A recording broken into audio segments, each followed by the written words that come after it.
Paz de Jesus, irmãos. Glória a Jesus. Mais uma noite estamos aqui, né, irmãos?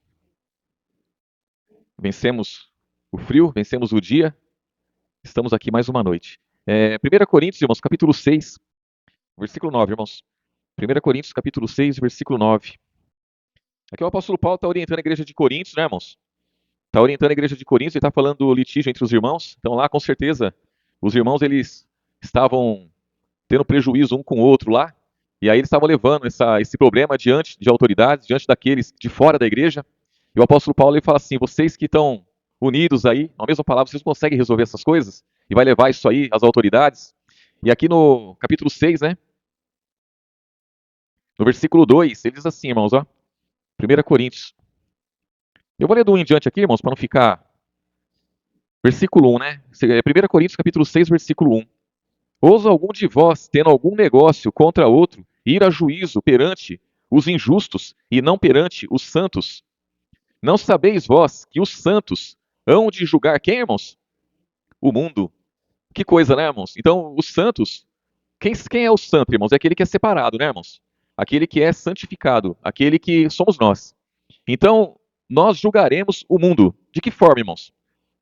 Pela obediência. Então, a obediência do cristão naquele dia vai expor a desobediência do mundo. O fato do cristão, ele crê em Jesus, ele vai expor aquele que não creu. Então, a nossa obediência ao evangelho julga o mundo. É automático isso daí, irmãos. Então, naquele dia, quando Jesus vier, ele vai ser glorificado, né, na igreja. A igreja vai glorificar Jesus. Então, quando ele vier, ele vai encontrar um povo que permaneceu na sua palavra. E o mundo está condenado. Por quê? Porque não creu. Então, o mundo está condenado não é porque a lei condenou, não mais. O mundo está condenado porque o mundo não creu naquele que veio libertar, naquele que veio resgatar. Então, se Jesus não tivesse vindo, tudo bem, não teriam esse pecado de não crer em Jesus. Mas Jesus veio. Então, versículo 2: Não sabeis vós que os santos hão de julgar o mundo? E se o mundo deve ser julgado por nós, sois porventura indignos de julgar as coisas mínimas? Então, os irmãos ali não estavam sabendo julgar as coisas de dentro da igreja, estavam levando, né, para as autoridades. Mas não é disso que eu vou falar, né, irmãos? Aí um pouquinho mais à frente aí, ó, o versículo 3, ó. Não sabeis vós que havemos de julgar quem, irmãos? Os anjos, olha que coisa. Então, nós vamos julgar o mundo e também os anjos. Por quê, irmãos? Aqui está se referindo aos anjos caídos, né, irmãos? Aos anjos que não obedeceram, que foram desobedientes. Então, os anjos também, eles erraram. Os anjos também, eles decaíram. Então, a nossa firmeza, irmãos, aqueles que permanecer firme naquele dia, automaticamente vai julgar também os anjos. Porque foi colocada uma obra na mão dos anjos e eles fracassaram. Então, eles não permaneceram, eles não perseveraram. E aí, né, versículo 3: Não sabeis vós que havemos de julgar os anjos, quanto mais as coisas pertencentes a esta vida. Aqui no versículo 9, irmãos, ele diz assim, ó: Não sabeis que os injustos não hão de herdar o reino de Deus? Então, aqui ele já começa a passar uma relação daqueles que não vão herdar o reino de Deus. Isso aqui é uma realidade, irmãos. Muitas vezes a gente se esquece, né? Muitas vezes as pessoas se esquecem daqueles que não vão herdar o reino de Deus. E muitas vezes isso é um tabu para muitos. Você chegar para a pessoa e falar assim, ó, que nem diz aqui, ó, os injustos não vão herdar o reino de Deus. A pessoa fala assim, ah, você está julgando? Quem é você para julgar? Ué, mas não somos nós, a palavra está dizendo. A palavra está dizendo. Então existe uma palavra de Deus que diz que os injustos não vão herdar o reino de Deus. E vem dizendo mais aqui, ó.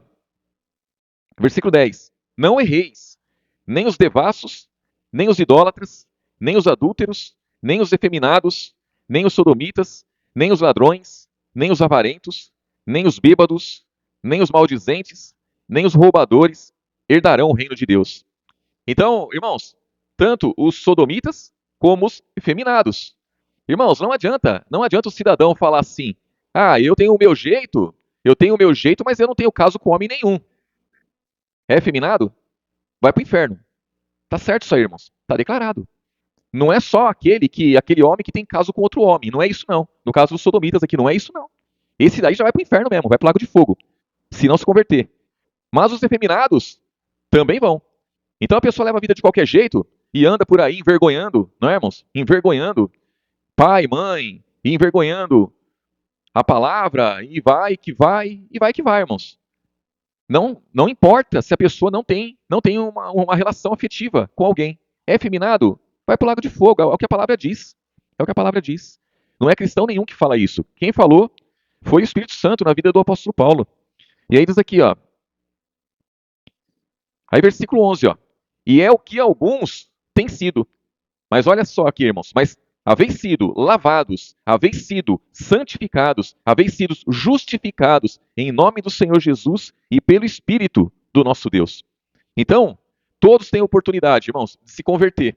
Todos têm oportunidade. É a prostituta, ela pode se converter, o adúltero, a adúltera, é o bêbado, é o usuário de droga, é o ladrão, é o homicida, qualquer um, é o estuprador. Tem uma palavra aqui, ó, pronto, uma palavra preparada para a conversão dessa pessoa. Jesus está de braços abertos para todos. Só que é necessário a pessoa se converter. Se converter, irmãos. E tem que ter esse tempo aí, né, irmãos? Porque muitos estão na fornicação, muitos estão na prostituição e acha que está tudo certo. Pode ser que não haja tempo de se converter. E se não se converter, a palavra é clara.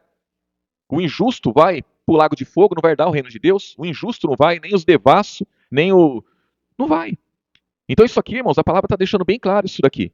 Muitas vezes se o cristão falar isso para alguém, entra como uma afronta tão grande como se ele estivesse falando dele próprio. E na verdade, a palavra é bem clara. Bem clara. E aí aqui, Gálatas, um pouquinho mais à frente, Gálatas capítulo 5. Então o apóstolo Paulo fala para essa igreja de Coríntios, fala assim, ó, vocês no passado, vocês eram prostitutos, vocês eram isso, era aquilo, mas vocês foram lavados, vocês foram santificados, vocês foram justificados. E é necessário, irmãos, é necessária a justificação, é necessário a santificação. Por quê? De desobediência, já tiveram os anjos, já foram desobedientes, o mundo é desobediente, e aí o cristão tem que fazer força, né, mano? Empregar força cada dia, né, irmãos? O versículo 16, irmãos. Gálatas capítulo 5, versículo 16. Essa batalha aqui, irmãos, essa luta aqui não é para as pessoas do mundo, irmãos. Essa luta aqui é para nós, essa aqui é para o cristão. É o cristão que está nessa batalha aqui, ó. Versículo 16. Digo, porém, andai em espírito, e não cumprireis a concupiscência da carne. Então, irmãos, essa mensagem aqui é para o cristão, não é para a pessoa do mundo. A pessoa do mundo, irmãos, não existe batalha nela. Ela está entregue ao diabo, né? Ela está entregue ao maligno. É uma realidade. Então a pessoa no mundo, sem Jesus, ela está entregue ao maligno. Ela faz a vontade do maligno, em todo tempo, irmãos. Em todo tempo. Pensem nisso. Ela não faz a vontade de Deus. Então ela foi lá, por exemplo, irmãos, ela foi e ajudou um necessitado. Ela ajudou um necessitado. Esse ato que ela praticou não é fazendo a vontade de Deus. Ela está possuída, ela está dominada pelo maligno. E está ajudando o necessitado, sem problema nenhum. Ah, ela viu uma pessoa caída na rua, ela foi lá e ajudou essa pessoa. Aquilo foi uma obra da carne. Ela sentiu o desejo de ajudar, o sentimento aflorou nela ali, e ela foi e ajudou. Mas ela está entregue ao diabo. Ela está servindo ao maligno, ela não está servindo a Deus. Aquele ato que ela praticou, Jesus se agrada daquele ato? É lógico que ele se agrada, mas ele não tem nada com aquela pessoa. Essa é a questão, irmãos. Essa é a questão, e nós não podemos nos esquecer disso. Porque quando, irmãos, nós nos esquecemos disso, o que acontece? A gente passa a não valorizar aquilo que Jesus tem feito em nossas vidas, aquilo que Jesus tem feito na vida dos irmãos. Porque a gente começa a ver as pessoas que não têm a Deus, que andam muitas vezes, segundo os olhos carnais, elas andam bem. Elas andam bem. A impressão que dá é que Deus está operando na vida dela. E na verdade não. Muitas vezes a pessoa ela é uma bem-aventurada nesse mundo. Bem-aventurada nesse mundo, segundo o mundo. Mas não é bem-aventurada diante de Deus. E isso nós temos que enxergar. Isso nós temos que ter olhos espirituais para enxergar isso daí. A pessoa muitas vezes ela está cheia de saúde. Está cheia de saúde. Isso não é sinônimo de estar com Deus.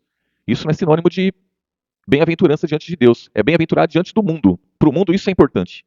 Ter saúde é importante, para o mundo é importante, para mim é importante, para Jesus também é importante.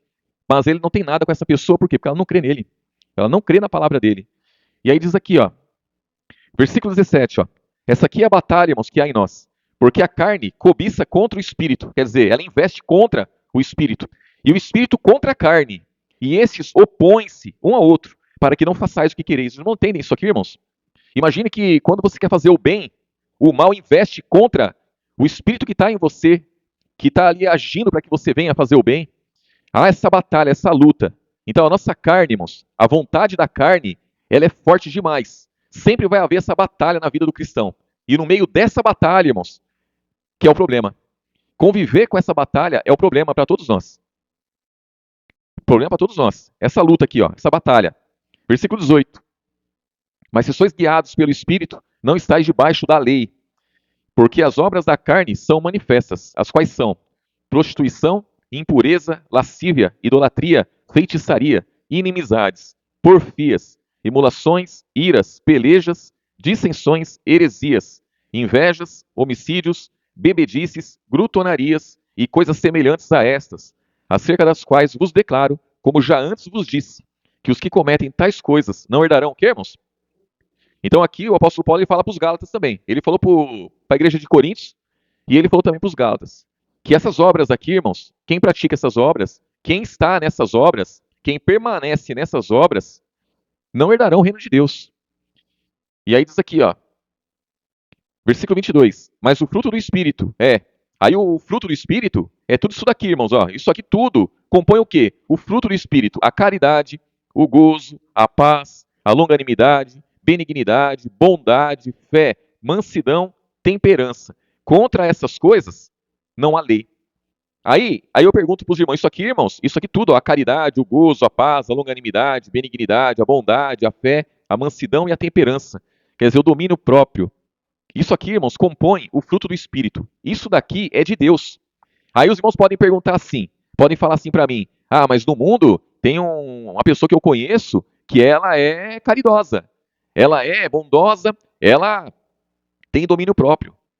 Eu conheço a pessoa que ela não serve a Jesus, mas ela tem paz. Ela fala bem, ela não se ira, ela não se revolta, ela é calma. Até quando, irmãos? Porque isso daqui, irmãos, esse fruto do Espírito aqui, ó, essas qualificações aqui, é em meio às lutas. Aqui é em meio às dificuldades. É em meio às enfermidades. Aqui não é quando tudo está bem. Não é quando tudo está bem. O fruto do Espírito ele é para nós, para quê, irmãos? No momento da aflição. No momento da aflição, nós vamos permanecer dessa forma aqui. Isso é uma luta constante. Nós temos que lutar cada dia, irmãos. Isso não é simples. Então não é você ter paz quando tudo está bem. Você tem que estar em paz quando tudo está dando errado, irmãos. Quando tudo está dando errado, a paz ela prevalece na sua vida. Isso aqui vem de Deus. Agora, quando tudo está bem, eu estou em paz. Quando tudo está mal, aí eu não estou. Então, está precisando do quê? Fruto do Espírito. E aí diz aqui, ó, versículo 23. Contra essas coisas não há lei. E os que são de Cristo crucificaram a carne com as suas paixões e concupiscências. Se vivemos no Espírito, andemos também no Espírito. Não sejamos cobiçosos de vanglórias, irritando-nos uns aos outros, invejando-nos uns aos outros. Então, a mortificação da carne, irmãos, é o segredo para quê? Para o fruto do Espírito ele permanecer, ele prevalecer sobre as obras da carne, né, irmãos? Por isso que fala aqui, né? No versículo 16, andai em espírito e não cumprireis as vontades da carne. Então a vontade da carne, ela existe na minha vida, na vida de cada um dos irmãos. Sempre vai existir. Quando nós buscamos andar segundo o Espírito, aí essas obras aqui, elas são mortificadas, irmãos. Mortificadas em nossas vidas. Quando a gente lembra, quando a gente pratica alguma coisa, né, referente às obras da carne, bate um constrangimento, bate vergonha, bate o arrependimento, tem que fluir em nossas vidas. Aí é sinal de que o fruto do Espírito, ele existe e que está prevalecendo, irmãos. O Espírito está prevalecendo. Do contrário, a gente desiste. Do contrário, voltamos para trás, olhamos para trás. Do contrário, nós caímos. Por que nós não caímos? Porque Jesus nos sustenta. Por que ele sustenta, irmãos? Porque o Espírito está prevalecendo. Ainda que a impressão que dá, né, é que a carne está prevalecendo muitas vezes, né, irmãos? Você vê o irmão, a irmã desanimada, vê as coisas, mas não. Na verdade, Jesus ele luta por nós a cada dia, irmãos. Então essa batalha aqui, ela não está na vida de todos os homens. Essa batalha aqui, ela está somente na vida do cristão. Só o cristão. Não tem outra forma, irmãos. Mateus capítulo 5, irmãos. Então o apóstolo Paulo ele citou as pessoas ali que se permanecerem naquelas ações ali, não vão herdar o reino de Deus, irmãos. Não vão herdar. Aqui Jesus, ele passa ensinamento aqui no capítulo 5 de Mateus, no versículo 1. Capítulo 5, versículo 1. Jesus, vendo a multidão, subiu a um monte e, assentando-se, aproximaram-se dele os seus discípulos. E, abrindo a boca, os ensinava, dizendo: Bem-aventurado os pobres de espírito, porque deles é o que, irmãos? O reino dos céus. Então, a importância, irmãos, a importância né? Se existe um povo desobediente, um povo que não crê em Jesus e que se continuar desse jeito não vai herdar o reino dos céus, existe também a possibilidade da pessoa ser pobre de espírito e aí sim, aí ela vai herdar o reino de Deus. Pobre de espírito, irmãos, é aquele que não confia em si próprio. Pobre de espírito é aquele que confia em Deus. Ele não confia em si mesmo. Ele sabe que dele ele não tem força. Eu não tenho força. Eu não tenho condições de seguir adiante. Eu sou dependente de Deus. E aí busca. E aí ouve os conselhos da palavra. Aí busca cada dia, não é, irmão? Se acertar, se consertar diante de Deus.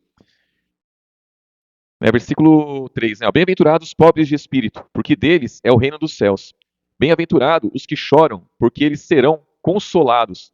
E esse choro aqui, não é, irmãos? Esse choro aqui é diante de Deus, irmãos. É reconhecer as misérias, irmãos. Reconhecer as misérias. Versículo 5. Bem-aventurados os mansos, porque eles herdarão a terra. Que terra, irmãos? Essa terra aqui. Se nós estivéssemos no Antigo Testamento, podia dizer que era a terra prometida, não é, irmãos? Não. Lógico que não. Aquela terra prometida lá, ela foi saqueada, ela foi roubada, ela foi... Irmãos, o povo para entrar na terra prometida lá, destruiu nações. Destruiu nações. Foi uma tragédia aquilo ali, né? Mas Jesus aqui não está falando dessa terra. Não está falando dessa terra. É as promessas dele. Então, aquele que for manso vai ter o quê? Vida com Deus. Aquele que for manso vai herdar o quê, irmãos? A cidade celestial, são as coisas do alto. Não tem nada a ver com essa terra aqui. E aí diz aqui, ó, versículo 6. Bem-aventurados que têm fome e sede de justiça, porque eles serão fartos. Irmãos, as pessoas têm fome e sede de justiça, mas qual justiça que elas querem? Elas querem a justiça que é pela lei ou a justiça que é pela fé, irmãos? Porque se é pela fé, glória a Jesus. Agora, as pessoas elas querem a justiça que é pela lei. É olho por olho, dente por dente, irmãos. Não é? E na verdade eles não entendem que a justiça que é pela lei, ela diz assim: o homem que fizer essas coisas por elas viverá. Então a justiça da lei é a pessoa que cumprir toda a lei, ela é uma bem-aventurada. A pessoa que não for obediente à lei, ela está morta, está pega. Mas o mundo é assim, né, irmãos? Recebe o mal de alguém, eu quero justiça. As pessoas têm fome, têm sede de justiça, elas querem ver as coisas acontecer, mas não para o bem. Agora, em Cristo, qual a justiça que nós queremos? É a justiça dele. E, irmãos, pode ter certeza que se alguém fizer o mal para mim e eu orar a Jesus, irmão, se eu pedir o mal para aquela pessoa, ele não vai ouvir a minha oração. Então, se eu pedir justiça para ele, irmãos, ele vai fazer de tudo para que aquela pessoa ela venha se converter, para que aquela pessoa venha ser salva, porque esse deve ser o nosso desejo. Então, diferente do mundo. Aí diz aqui, ó, versículo 7. Bem-aventurados os misericordiosos, porque eles alcançarão misericórdia. Bem-aventurados os limpos de coração, porque eles verão a Deus. Bem-aventurados os pacificadores, porque eles serão chamados filhos de Deus. Bem-aventurados os que sofrem perseguição por causa do que, irmãos? Da justiça, porque deles é o reino dos céus. Então a perseguição que nós sofremos é por causa da justiça, é por causa do evangelho, irmãos. É por conta do evangelho. Então, o reino dos céus está cada vez mais próximo de nós, mais em nós. Estamos cada vez mais envolvidos com o reino de Deus quando nós sofremos perseguição por conta da palavra. E o que é isso daqui, irmãos? É você confessar a palavra. É você confessar Jesus diante de tudo e diante de todos. Quanto mais você confessar Jesus, mais perseguição você vai sofrer. Quanto mais perseguição você sofre por conta da justiça, mais o reino de Deus está firme em você. Mais você está incluso no reino de Deus. Versículo 11, ó. Bem-aventurados sois vós, quando vos injuriarem e perseguirem e mentindo, disserem todo mal contra vós, por minha causa. Exultai e alegrai-vos, porque é grande o vosso galardão aonde, irmãos?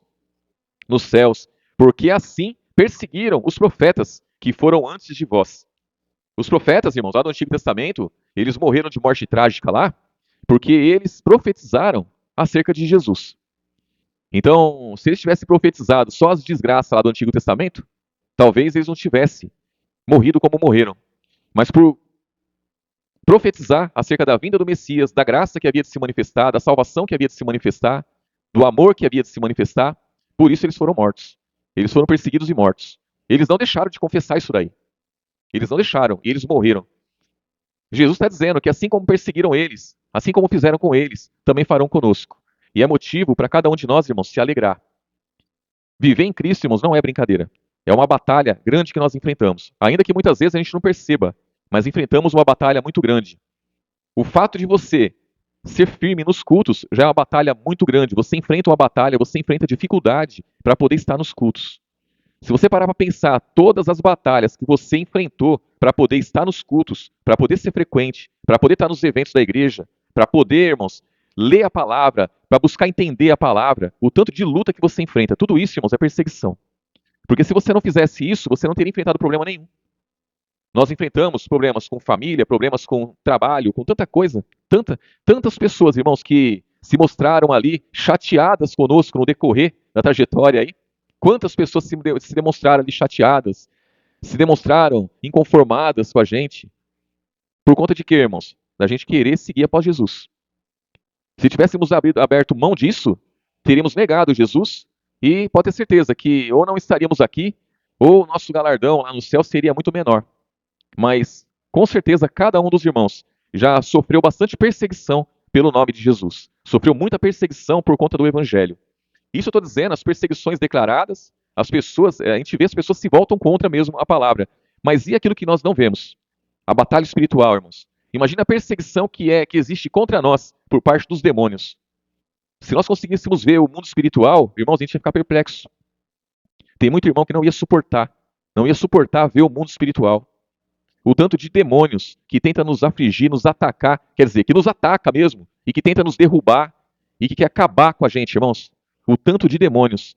Demônios tentando provocar acidentes contra nós, colocando pessoas contra nós, querendo armar a situação, e o Espírito Santo trabalhando em nosso favor, em todo o tempo.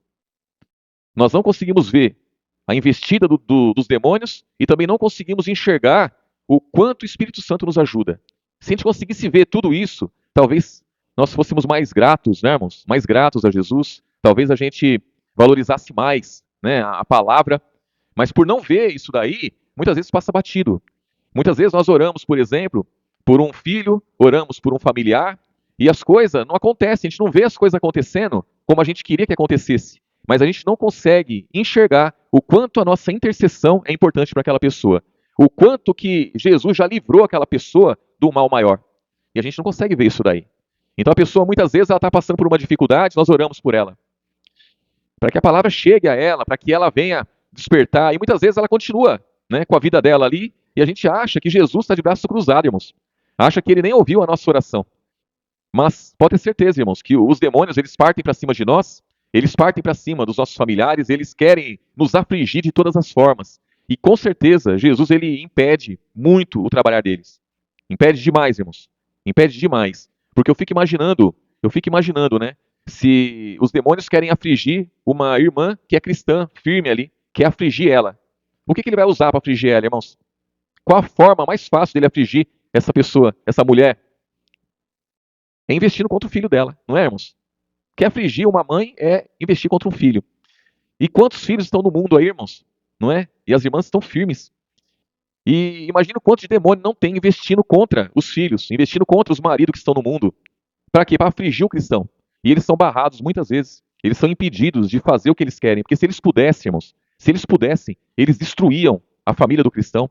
Eles acabavam com tudo que o cristão está envolvido ali, de certa forma. Para quê? Para afligir o cristão. Então, os demônios, eles não têm todo o poder, né, irmãos? Não tem.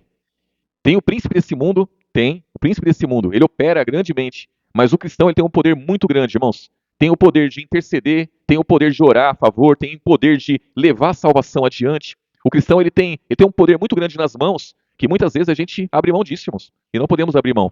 Nós temos que confiar naquele que pode nos ajudar, que pode nos socorrer. Não é? Diz aqui, ó, no versículo 12, né? Ó. Vou ler o 11 de novo. Ó. Bem-aventurados sois vós, quando vos injuriarem, perseguirem, mentindo, disserem todo o mal contra vós, por minha causa. Exultai e alegrai-vos, porque é grande o vosso galardão nos céus, porque assim perseguiram os profetas que foram antes de vós. E ele vem dizendo aqui no versículo 13, ó, vós sois o sal da terra, e se o sal for insípido, com que se há de salgar? Para nada mais presta, senão para se lançar fora e ser pisado pelos homens. Então nós temos que entendermos a cada dia o valor que nós temos. O valor que nós temos, o poder que nós temos em nossas mãos. reconhecer isso daí a cada dia. Nós somos o sal da terra, irmãos, o sal da terra. O sal é o que mantém a incorrupção. A incorrupção. Sem o sal, tudo se corrompe, irmãos. Sem o sal, a carne estraga. Sem o sal, o alimento estraga. O sal, ele conserva. O sal, ele livra da corrupção. Então, no mundo corrompido que nós estamos, se nós formos sal, nós fazemos uma diferença muito grande, irmãos. E se no lugar que nós estamos não fazemos a diferença, nós somos pisados. Essa é a verdade, irmãos. Essa é a verdade. O mundo inteiro pode errar de todas as formas. Qualquer homem aí do mundo, se estiver passando uma mulher e ele olhar para ela, firmar os olhos nela, sem problema nenhum. Se ele mexer com ela, poucos homens vai contra ele ou vai falar alguma coisa para ele. Mas vai eu fazer. Vai eu olhar sem querer para alguma coisa que o cristão não deve olhar. Vai ter um monte de gente julgando aí, ó. Vai para a igreja e fica olhando para a mulherada. Não é assim, irmãos? E tá certo. Tá certo. O cristão não deve fazer isso mesmo. Mas é para mostrar para os irmãos o peso que está sobre nossas vidas, a responsabilidade que está sobre nossas vidas. Então nós temos o dever, irmãos, o dever de dar bom testemunho. O mundo não tem esse dever. O mundo não tem. A mulher no mundo, ela faz barbaridades no mundo. Vai uma irmã fazer um negocinho assim. Pronto. Aí, ó, vai para a igreja e... Não é assim, irmãos? É assim. Então, se nós fizermos essas coisas, deixamos de ser sal. Por isso nós temos que ser sal. A cada dia. Para quê? Para não ser pisado, irmãos. Senão, vamos ser pisados pelos homens. Mas se formos sal, aí o negócio vai. Aí versículo 14, ó. Vós sois a luz do mundo. Então Jesus, ele disse, eu sou a luz do mundo. Eu sou a luz do mundo. Aí ele falou para os discípulos, ó, caminhe enquanto tem de luz. Então, enquanto eu estou aqui, eu sou a luz. Hoje, irmãos, a luz somos nós. Então, nós somos a luz do mundo. Não se pode esconder uma cidade edificada sobre um monte. Irmãos, como que você pega uma cidade com poste de luz, com casas, com prédios, e coloca no monte e ninguém vê, irmãos? Tem condições disso? Não tem condições, é impossível isso. Não tem como você pegar uma cidade edificada, colocar sobre um monte e esconder ela. Não tem como. Todo mundo vai ver aquela cidade, porque está no monte, está no lugar alto. Aí ele diz aqui, ó, nem se acende uma candeia, quer dizer, uma lamparina, e se coloca debaixo da mesa. Não tem como, não tem o porquê disso daí, irmãos. Você está num ambiente, você vai acender uma lamparina e vai pôr debaixo da mesa para quê? Você não vai esconder aquela luz, você quer aquela lamparina para iluminar o lugar, né? Nem se acende a candeia e se coloca debaixo do alqueire, mas no velador, e dá luz a todos que estão na casa. Assim resplandeça a vossa luz diante dos homens, para que vejam as vossas boas obras e glorifiquem a quem, irmãos? Ao vosso Pai que está nos céus. Então, o fato de nós buscarmos ser sal da terra, luz do mundo, é para quê, irmãos? Para que o Pai seja glorificado. É para que Jesus ele seja glorificado em nossas vidas.